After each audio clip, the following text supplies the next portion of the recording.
시청자 여러분 안녕하십니까. 더 리더 최남수입니다. 100세 시대를 살아가고 있는 현대인들, 어떻게 해야 행복한 노후를 보낼 수 있을지 고민이 많은데요. 하지만 돈을 모으기 시작하는 사회초년생은 결혼자금 준비로, 또 중장년층은 과도한 교육비로 노후 대비가 쉽지 않은 실정입니다.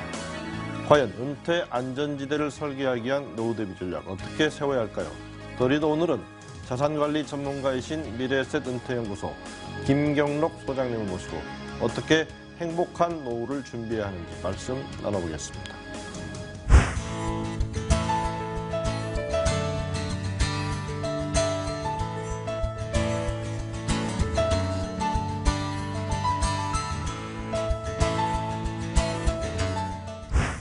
네, 소장님 바쁘신데 나와주셔서 감사합니다. 예, 감사합니다. 예. 우선 미래에셋 은퇴연구소 시청자들을 위해서 어떤 일을 주로 하고 계신지 소개 좀 부탁드리겠습니다. 예, 저희 미래에셋 은퇴연구소는 2004년에 투자교육연구소로 먼저 출범을 했습니다. 그리고 2013년에 미래에셋 은퇴연구소로 이름을 바꾸었는데요.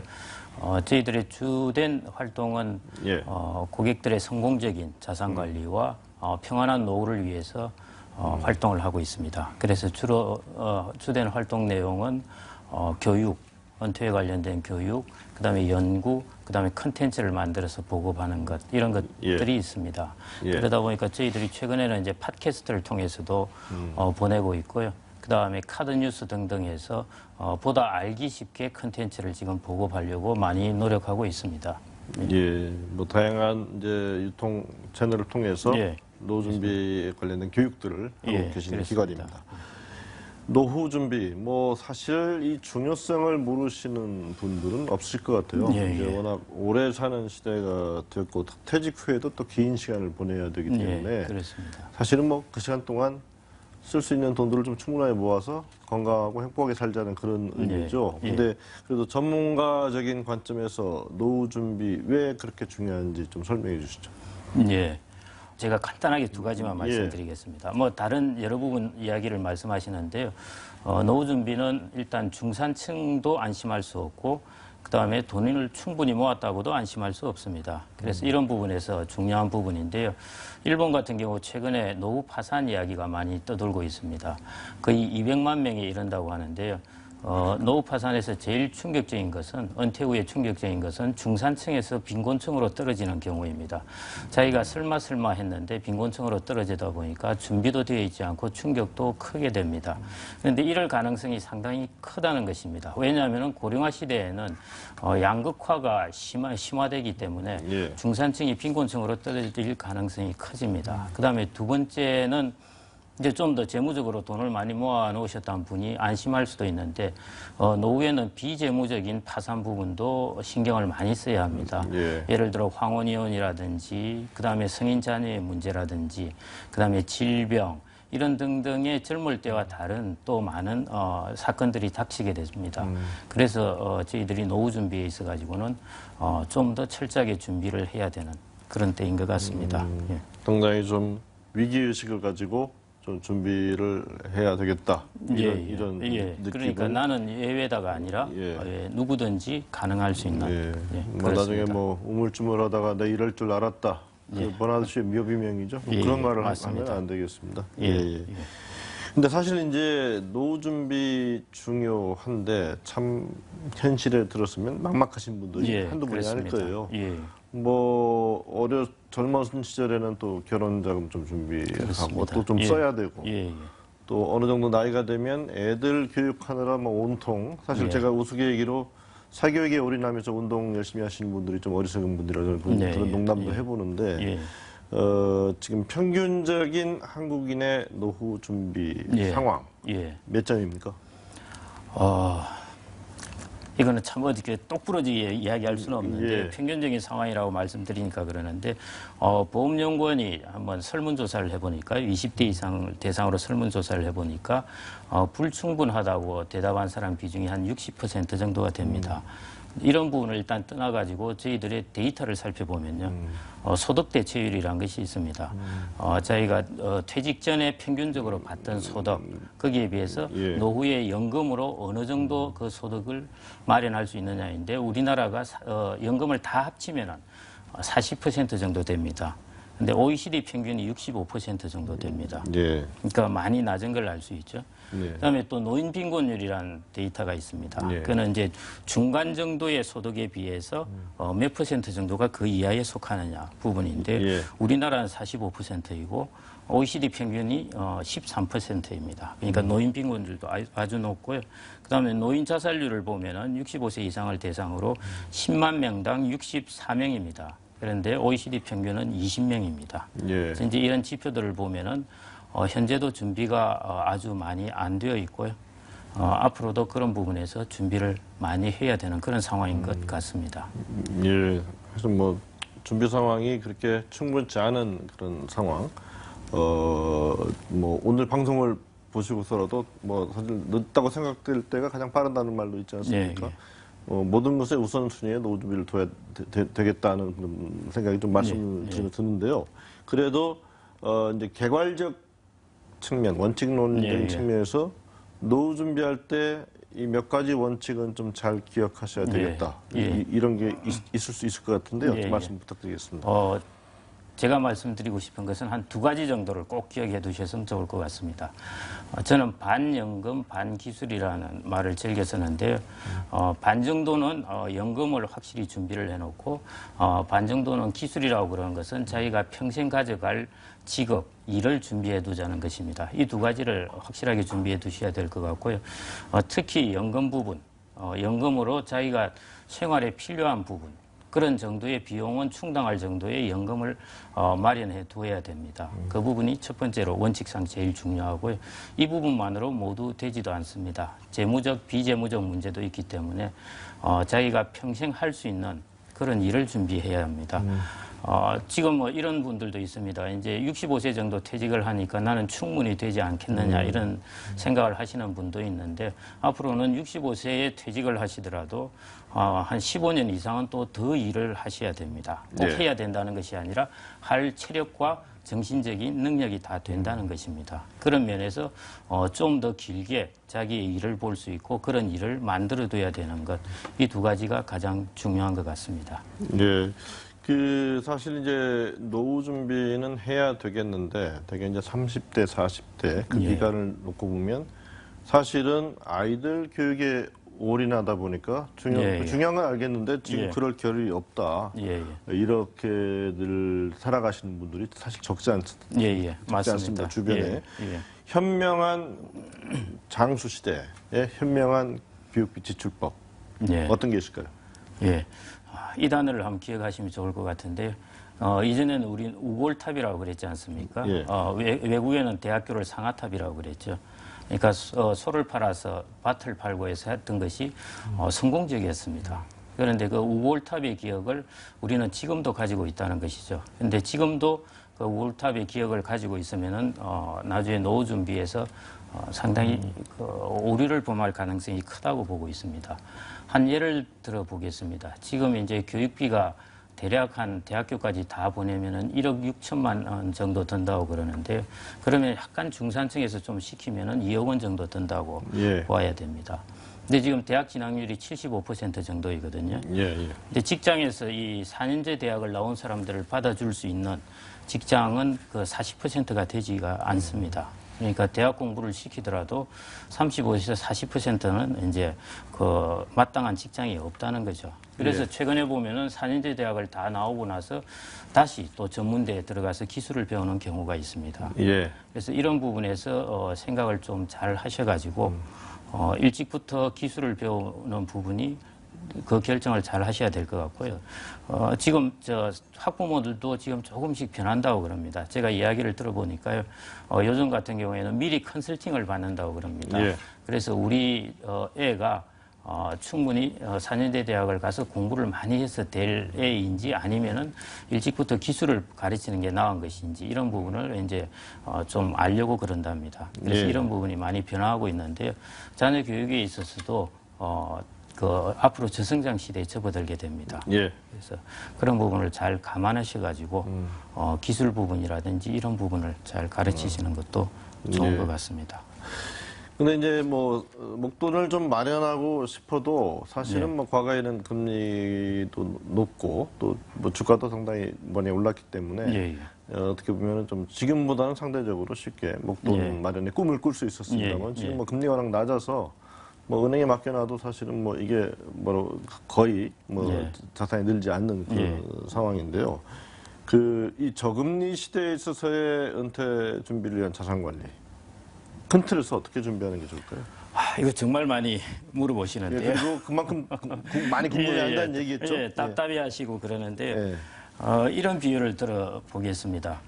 이제 자산 관리에 그 낙원을 잃어버렸습니다. 예. 저희들이 불과 한 10년 전만 하더라도 5% 정도 정기예금 금리였는데요.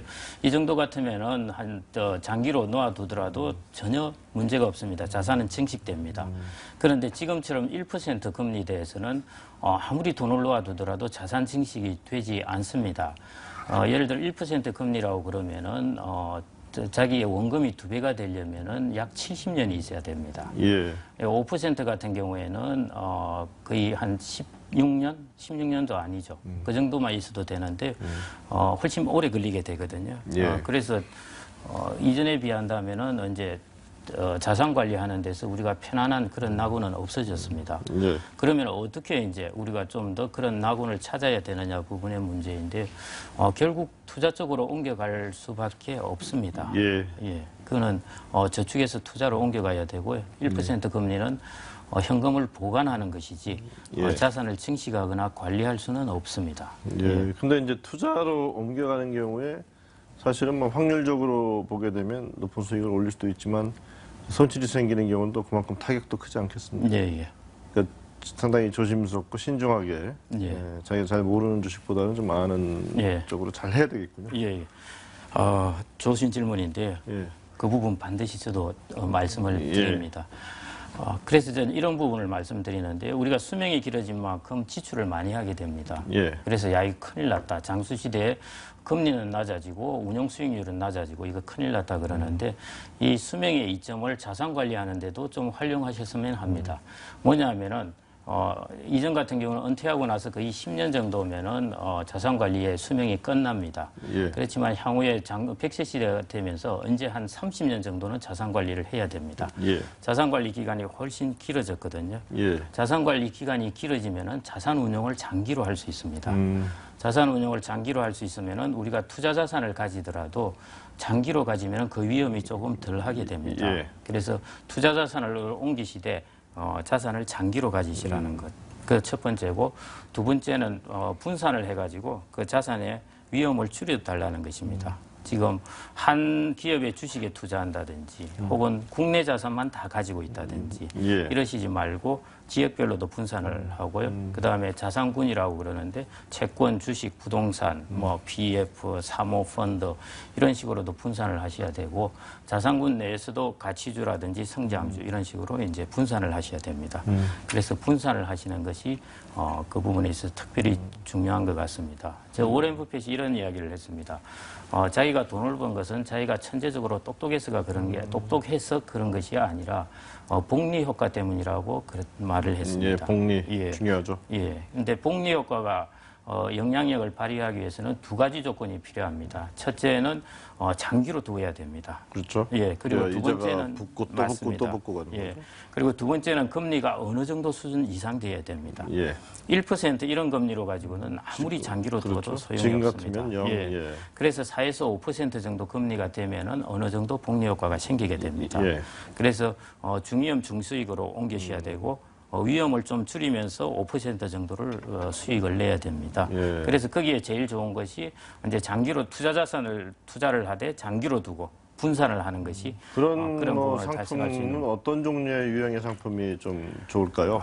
한두 개의 상품이 그런 걸 해결해 줄 수가 없습니다. 이제 ELS도 나오고 헤지펀드도 나오고 예. 그렇습니다. 이것들이 이제 그 상품만 가지면 다 될 수 있다고 생각하는데 얼마 전에 뭐 ELS 사건도 있었고 그랬지 않습니까? 예, 그래서 손실 낙인 예. 기관에 들어가 손실 보게 되는 맞습니다. 분들도 있죠. 중위험 중수익이라고 하기에는 너무 위험합니다. 예. 그래서 이런 한두 가지의 상품으로서 모든 걸 해결하기는 불가능하고요. 그래서 예.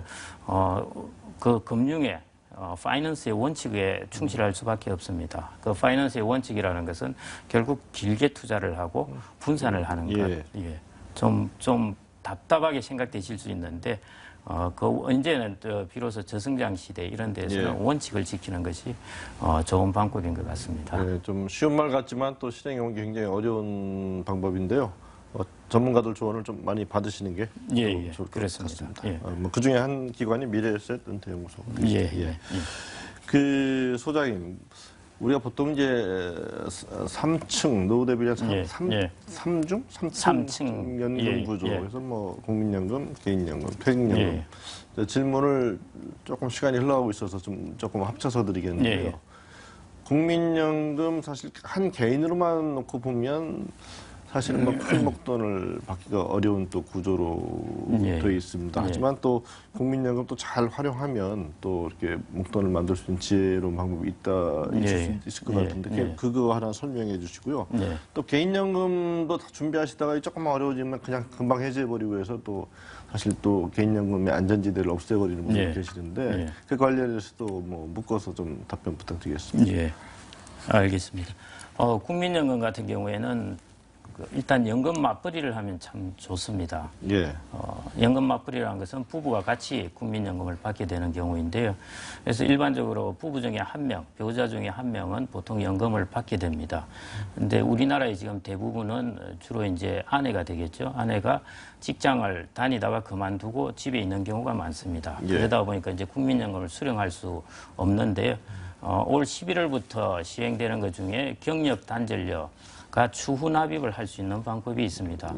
예를 들어 5년을 직장을 다니다가 그만두었다 그러면은 20년 동안 지금 빈 공백 기간이 있다고 그러면은 그 공백 기간의 돈을 한꺼번에 납부를 하게 되면은 분할 납부할 수도 있고 한꺼번에 납부를 할 수도 있는데 하게 되면은 그 20년의 기간하고 금액을 다 살려주게 됩니다. 그래서 그렇게 되면은 이제 부부가 연금을 국민연금을 다 받을 수 있게 되는 거죠. 그래서 11월 달에 시행될 때 이제 자세한 내용이 이제 공시가 될 텐데요.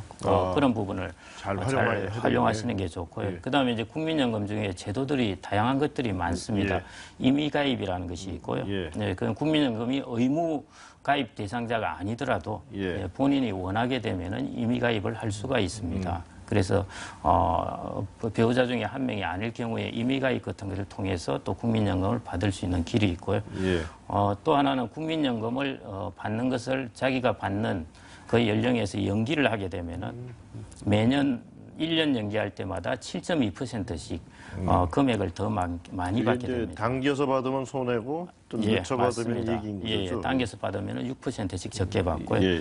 미루어서 받을 때는 7.2%씩 많게 되는데요. 그걸 자기의 이제 그 현금 스케줄에 따라서 이걸 잘 조정을 하시면은 나중에 이 금액 부분을 또 많이 받고 할 수가 있습니다. 그래서 국민연금 제도를 잘 보시고 충분히 활용하시는 것이 좋을 것 같고요. 그래도 또 뭐 어렵다고 개인연금 팍팍 깨고 그러면 안 되겠죠.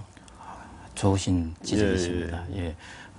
개인연금 부분에서 연금에서 제일 중요한 것은 중간에 찾지 않는 것입니다. 그래서 어렵다고 팍팍 깨는 이런 부분은 이제 하시지 않은 것이 일단 제일 좋을 것 같습니다. 그 사실 이제 지금까지 얘기한 뭐 우리가 두 가지 연금을 얘기했습니다만 이제 그 외에 이제 자기가 살고 있는 주택을 담보로 잡히는 주택연금.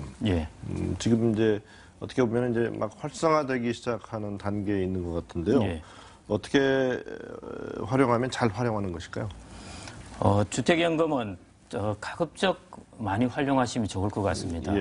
우리나라가 이제 노후의 주택은 많이 가지고 있는데 현금은 없다 해서 하우스 리치 캐시푸어라는 말을 많이 합니다.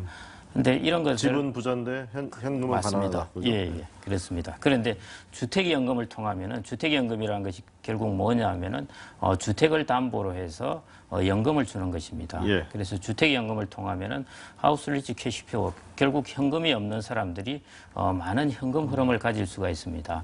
한 예를 들어 3억 원의 주택을 가지고 있는 사람이라고 그러면은 지금 만 70세부터 주택연금을 받으면은 매월 97만 원 정도를 받을 수 있습니다. 6억 원 집이면은 그 2배니까 약 200만 원을 받을 수 있는 큰 거죠. 돈이군요. 예, 그렇습니다. 그래서 지금 많은 분들이 주택 같은 경우에는 자녀들에게 상속하려고 가지고 있는 경우가 많고요. 그래서 신뢰를 보더라도 어떤 분은 주택연금을 신청하고 가셔서 그 다음에 며칠 있다가 자녀가 전화 와가지고 이게 예, 반대를 해서 해지를 해야 되겠다. 이런 부분 이야기가 있는데요. 이제는 자녀에게 주택을 상속하더라도 100세 시대이기 때문에 자녀가 주택을 받는 것이 60세, 70세에 받습니다. 일본은 이미 그렇습니다. 그래서 별 의미가 없습니다. 그러니까 가급적 현금이 충분하신 분은 괜찮은데 그러지 않으신 분은 주택연금 제도도 지금 다양한 것이 있습니다. 주택연금 3종 세트도 나오고 그다음에 주택을 보유한 사람이 만 60세가 아니더라도 부부 중 한 명이 만 60세이더라도 받을 수 있게 제도가 바뀌게 됩니다. 그래서 이 부분을 잘 활용하시면 우리나라에서 특히 이 부분을 잘 활용하시면은 노후에 현금을 만드는데 아주 큰 도움이 될 것 같습니다. 그래서 방금 질문하신 부분, 이 부분이 제가 오늘 말씀드리는 것 중에서는 상당히 중요한 부분이 하나가 될 것 같습니다. 맞습니다. 이제 집 문제에 관한 한 부모는 부모, 자식은 자식, 각자 도생입니다.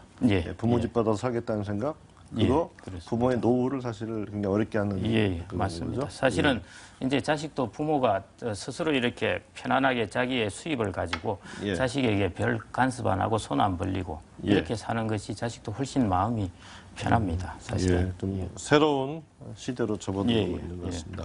그 앞부분에서 그 노인들, 그러니까 어르신들 일자리, 은퇴 이후의 일, 또 기술 말씀하셨는데요.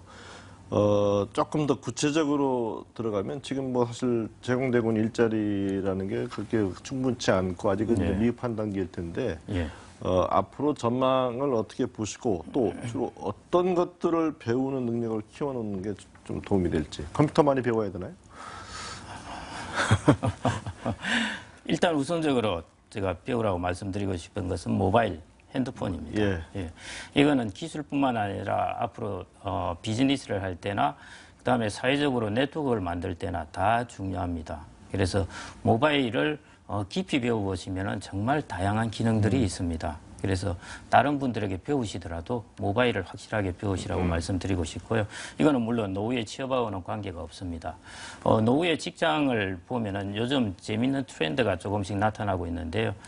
이전 같은 경우에는 노후의 직장에 선호하는 것이 일주일 내내 일을 하고 월급을 많이 받고 그다음에 예를 들어 조금 일찍 퇴직하더라도 관계가 없다. 예를 들어 뭐 한 70세까지만 일을 하겠다. 이런 쪽이 이제 선호를 했었는데요. 요즘은 차츰차츰 어떻게 바뀌냐면은 일주일 중에 예를 들어 3, 4일 정도 일을 하고 한 3, 4일은 쉬고 싶다.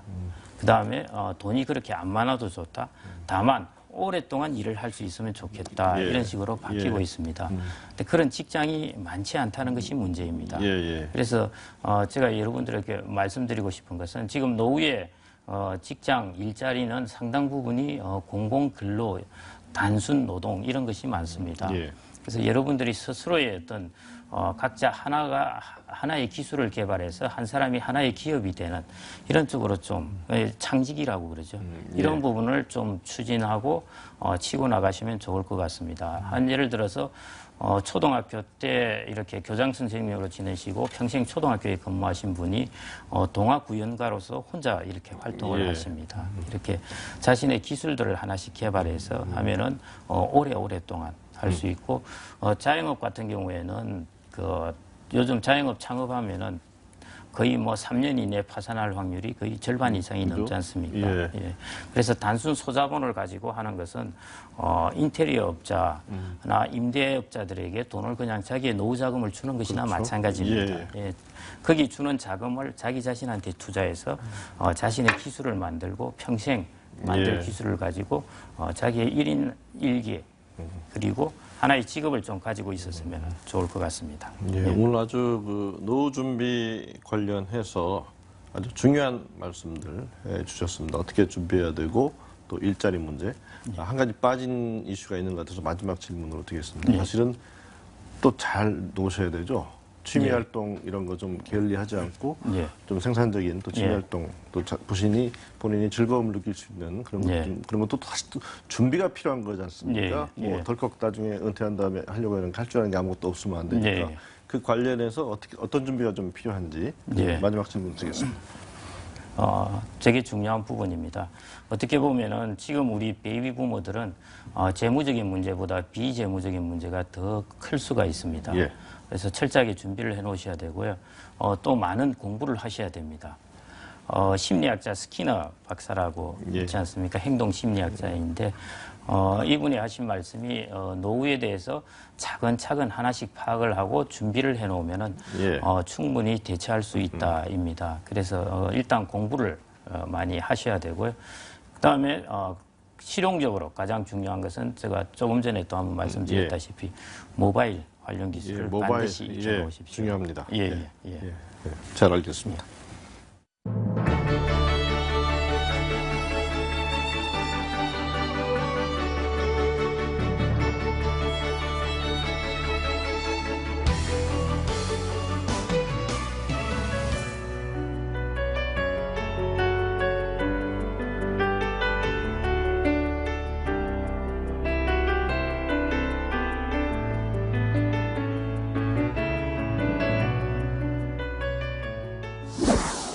네, 지금까지 들으신 것처럼 노후 준비 모든 것에 앞서서 우선순위를 두고 잘 준비해야 할 것 같습니다. 설마 하다가 길고 힘든 노후가 기다리고 있을 수 있기 때문입니다.